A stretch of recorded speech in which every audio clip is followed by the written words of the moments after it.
ஈடுபடக்கூடிய தொழில் செய்யக்கூடியவர்களுக்கு அரசாங்கம் மானியம் கொடுக்குது. 32 கம்பெனிக்கு மானியம் 4 நாளைக்கு முன்னாடி அமைச்சரவையில் ஒப்புதல்.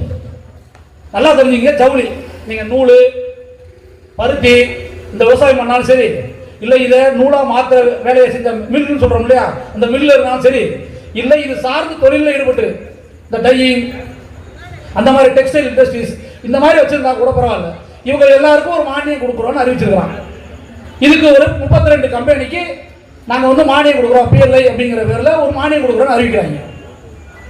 ஒரு கம்பெனியோட தமிழ்நாட்டுக்காரங்க இல்லை, 32 கம்பெனியில் ஒரு கம்பெனியோட தமிழ்நாடு இல்லை. கோயம்புத்தூர் போய் இவங்க தான் ஓட்டு போடுறாங்க, கோயம்புத்தூர்காரங்க பாதி பேர் பிஜேபி தான் ஓட்டு போடுறாங்க அப்படி அவன் தான் சொல்கிறோம்னு வச்சுங்க. ஆனால் கோயம்புத்தூரில் இருக்கிற தொழில்கள் ஃபுல்லாகவே இந்த டெக்ஸ்டைல் சார்ந்த தொழில் தான். ஒரு பயிருக்கு ஒரு இன்சென்டிவ் கிடையாது. எவனாவது கேட்குறானா?